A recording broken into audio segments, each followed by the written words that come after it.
Good evening. I'm James Seniak, and I'm your Libertarian candidate for the U.S. Senate race. Welcome to our weekly town halls. We do these online town halls so we can address any questions or concerns by you, the constituents and the voters.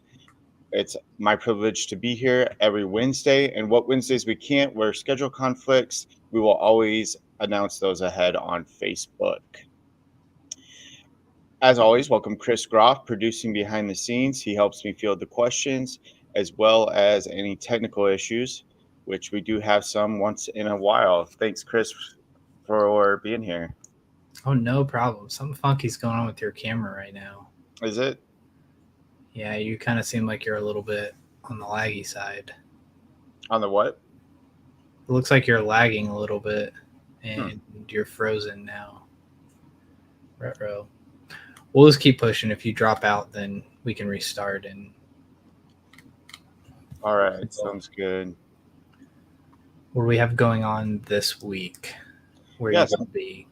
this week, this Saturday, I'll be going down to Lawrence County, meeting people in their community, and going door knocking. So it's a get out the vote event. So if you're a libertarian or you want a great way to volunteer, it's awesome way to get the word out about not just my campaign, but about several statewide campaigns and local candidates. So I'm really excited about that event.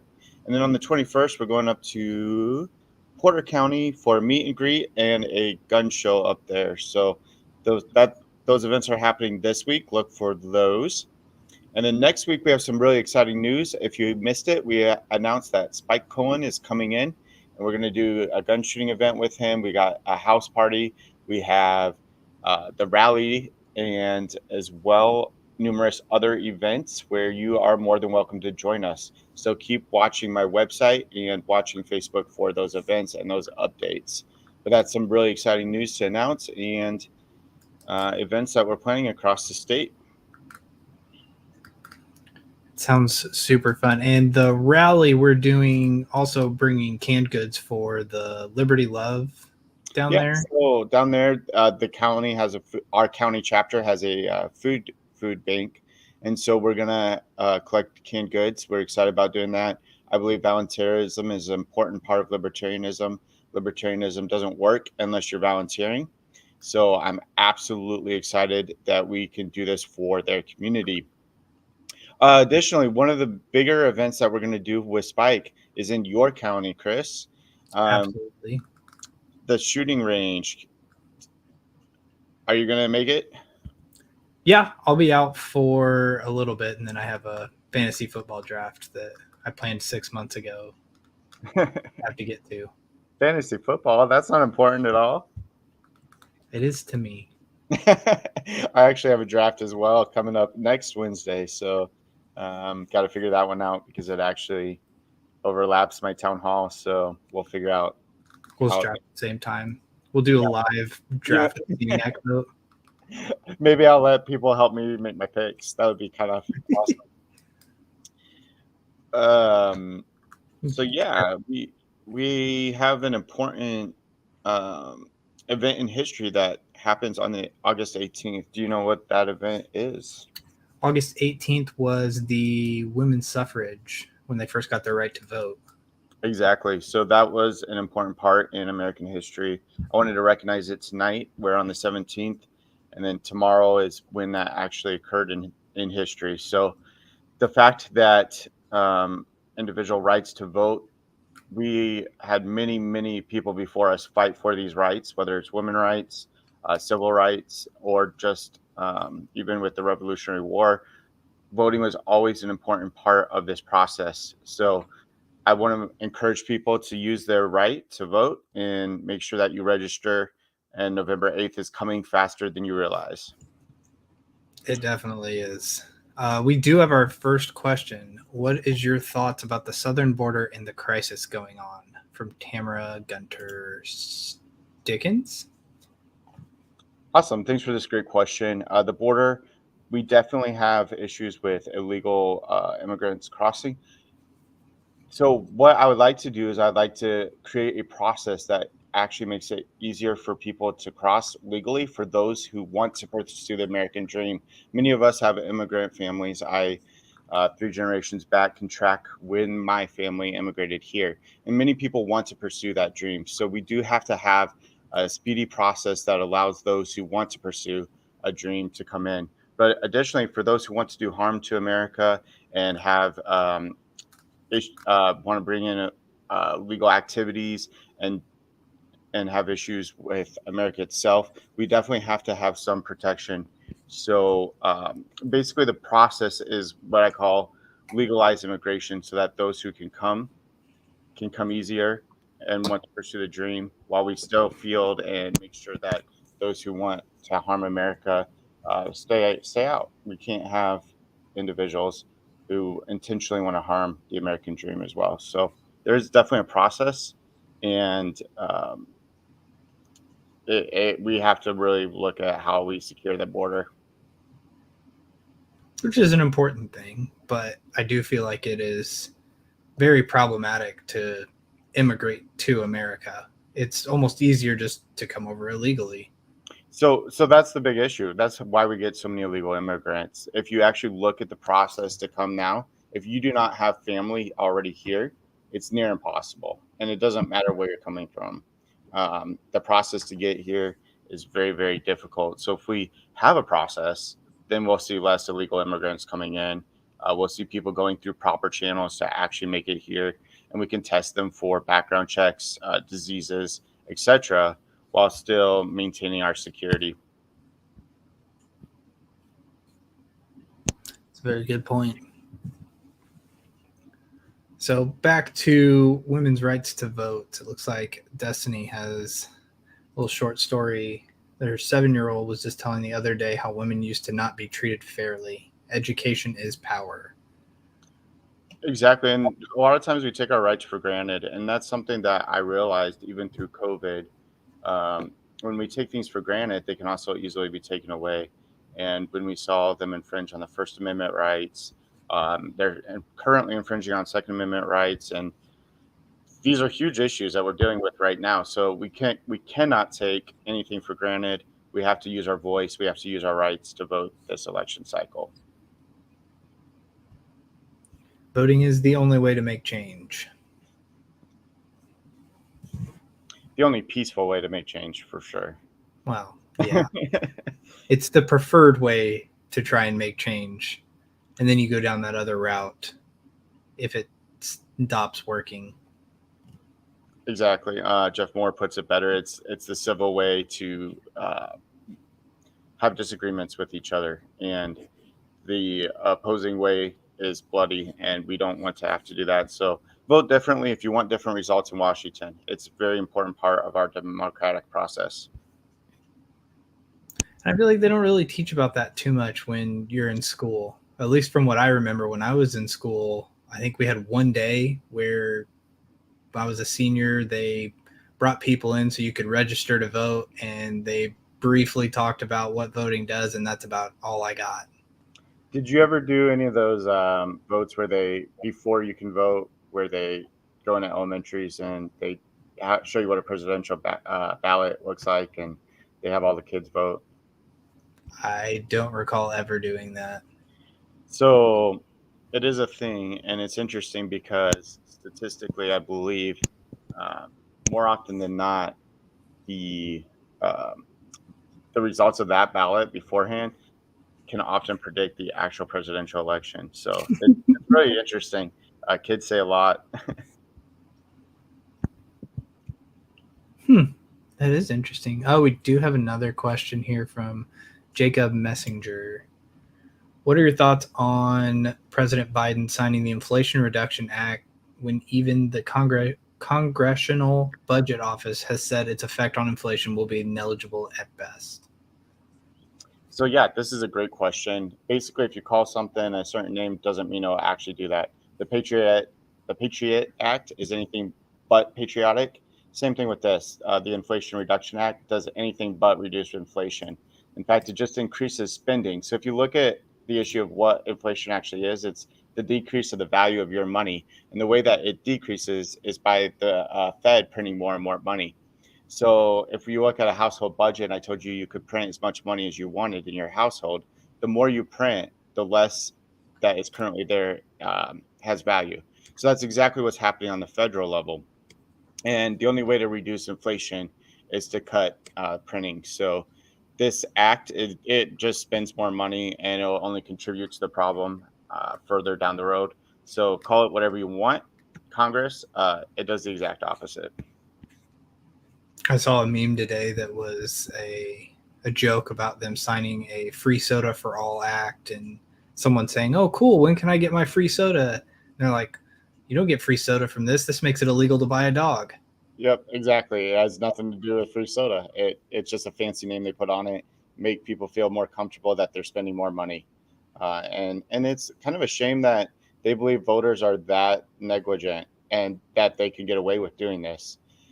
So that's why we have to educate ourselves. We have to make sure that we understand what is going on in Congress, what is being passed, and how it's going to affect our daily life. 9% inflation rates, even if we reduced it to 8%, it's still an 8% increase, and it's still hurting Hoosier wallets. It's still making it harder to buy groceries, still making it harder to buy gas and get to work. So, whatever we want to call it, November will still feel the effects of inflation, whether that's 8% or 9%.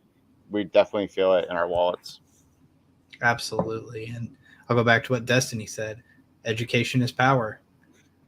If you're not reading it and you don't know what it does, then you're kind of in the ignorant. I can't talk today. Ignorance is bliss. We both need a nap. We've been working extra hours. So I definitely have got tongue tied already tonight. But education is power. It's definitely something that when we look at the more knowledge we have and the more knowledge about what Congress is doing, the more enraged we'll actually be and the more politically active we'll actually be, because we realize that these decisions, again, affect our everyday life, whether we vote or not. We're, the amount that's coming away from our wallets, whether that's through inflation or more taxes, property taxes, income taxes, the harder it just takes away our hard-earned money, and we have to educate voters as well as we are responsible for our own education. Yeah. And especially looking at what's going on at the local level. I know you won't have too much to do with local level, but a lot of the stuff that happens local level is insane. So one interesting thing is that as I've been traveling around the state, I've got to see a lot of local governments in action and got to see how things are affecting individuals within their local political environment. And the corruption that happens on the local level is insane. A lot of favoritism, a lot of nepotism, and it affects everyday people. And really, if you want to get involved politically, get involved in your local town council, involved in your local county, because these affect you as well on a very daily basis. So Right. um, people underestimate the power of local. I would say that we need to be more involved. We need to get more candidates ready who are freedom minded to uh, understand what we do need on a local level. And the Libertarian Party is doing great this year. We have many candidates across the state. Yeah. So many that if we took the time to list them out, it'd take the rest of this video. Which is good. It's a good thing. Yeah. It's never bad to see more candidates out there because it's definitely not an easy thing to do to run a full campaign. No, and that's the other thing. If you're not sure about running yourself, join a campaign team, see what it's all about, see how you can help volunteer. There's always ways to contribute, whether that's door knocking, like we're doing in Lawrence County. So if you're near Lawrence County, come out this Saturday, or whether that's making a phone call for them or making graphic art. The campaigns can utilize all these skills, and you know your best skills. So what I tell people when they say they want to volunteer or want to join, I say, what do you enjoy? What's your strongest points? We're going to utilize those. Um, we may get you out of your comfort zone once in a while, but I'd rather utilize where you feel most comfortable. Right. Because that goes back to the saying, if you do what you love, you never work a day in your life.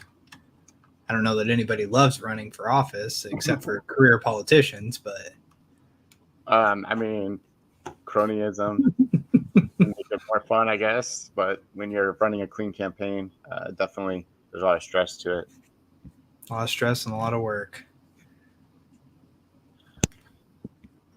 With that, it looks like I don't have any questions. There's not really a whole lot going on other than the recent Inflation Act.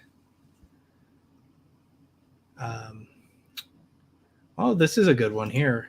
What types of volunteers opportunities are you most in need of? So we need people to coordinate. If you have good organizational skills, we need people to coordinate my schedule, as well as coordinate areas across the state where we can get even more booths. We've been doing really well on that, but more events to get to. So a lot of organizational, a lot of um, people who are good with time management, and then additionally specific areas. So we need designated areas where we can drop off signs that people can come get. We can drop off literature and your designated spot within your either county or district.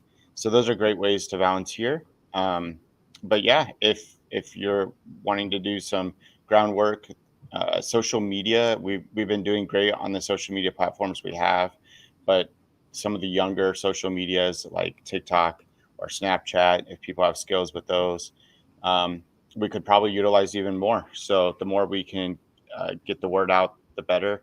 I really want to encourage young voters. So those are great ways to do that. And didn't I see a thing where the trend is starting to, of voters, it's actually starting to get younger. I mean, progressively it's going to naturally, but Yeah, I mean, we'll see. We'll see statistics this election cycle, but we kind of have to be on a downward spiral as far as the age, because right now, when we're looking at who actually comes out to vote, it's 60 plus, and as that generation keeps getting older, we're only going to see either less and less votes or younger people coming out to vote. So it does shock me that the percent of votes that come from 60 plus is more than 50%. So I think that's why we see a lot of older senators. We currently have the oldest serving Senate in the history of the U.S.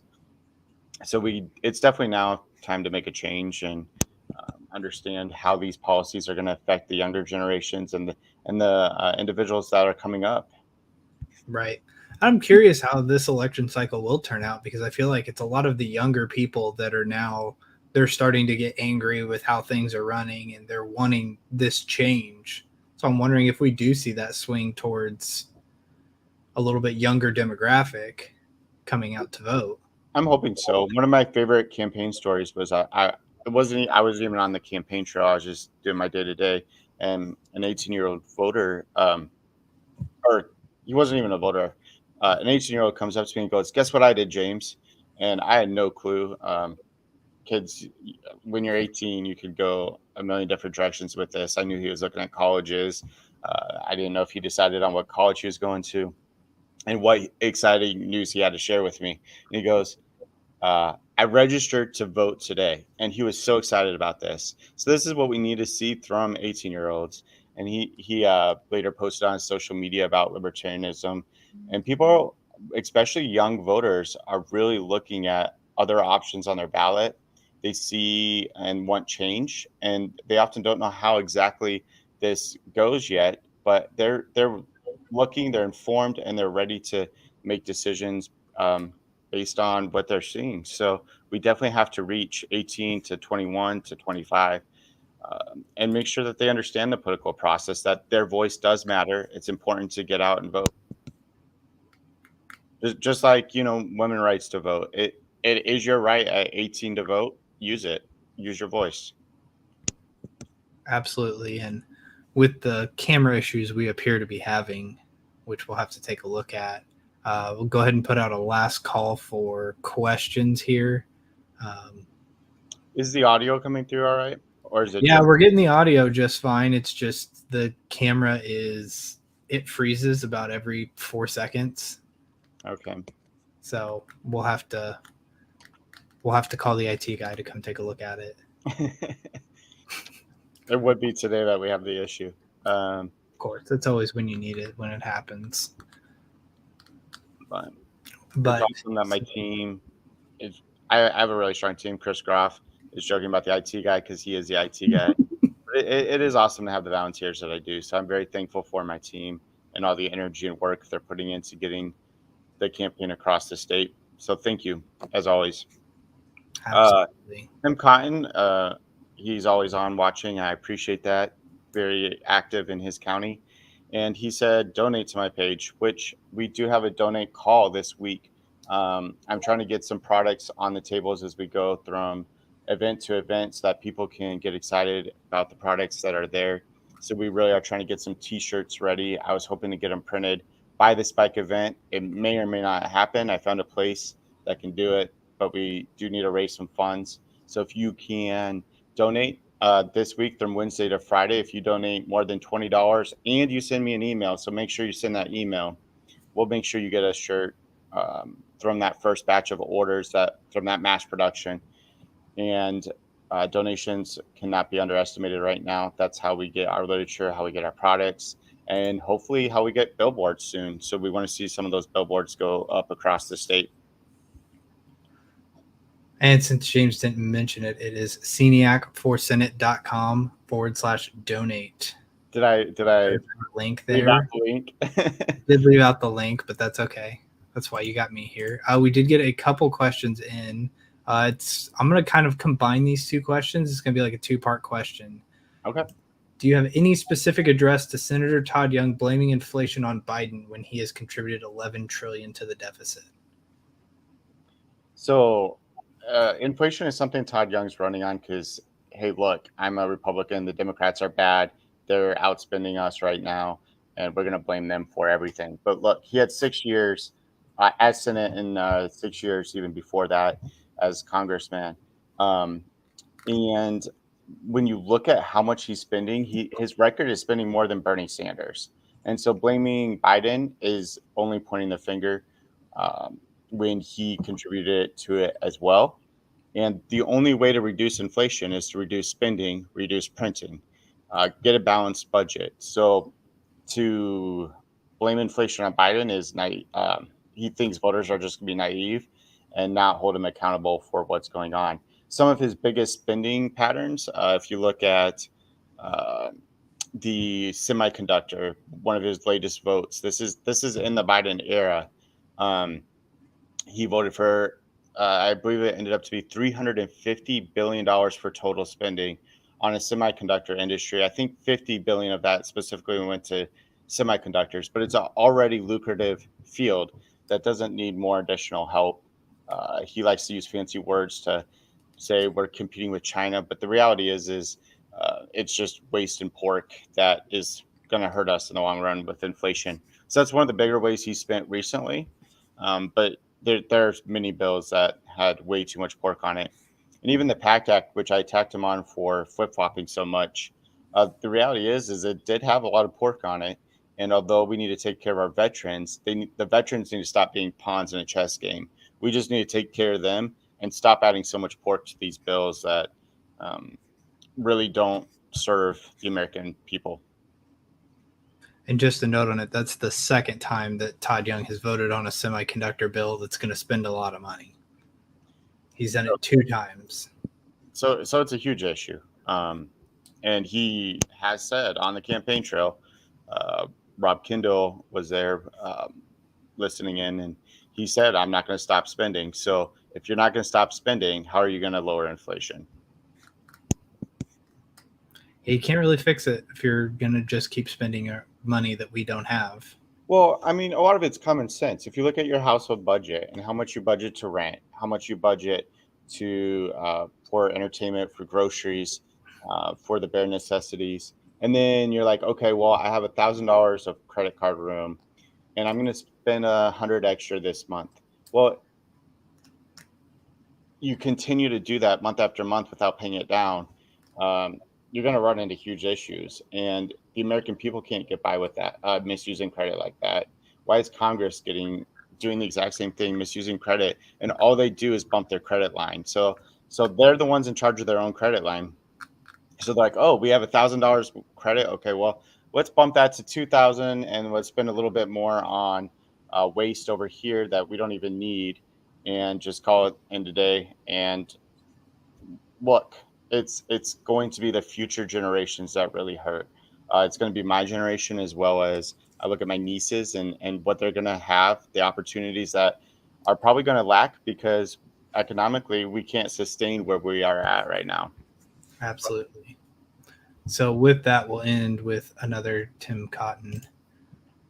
Semi-conducting a lot of tax money into crony capitalism pockets. And that's exactly what it is. That's perfectly summed up. All right. Well, I apologize for the lag tonight. Definitely consider volunteering or donating. And I appreciate everybody listening in to the online town hall. Again, we try to do these every Wednesday night at around 7:30. We do announce them ahead of time on Facebook, so look out for those. We're really excited to have Spike coming in. I look forward to some awesome events, and definitely check out the calendar. You can find that online on Facebook or my website, www.seniacforsenate.com. Thanks, Chris, as always, for coming on. And again, I apologize for the lag, but everybody have a great Wednesday. Enjoy the rest of your week.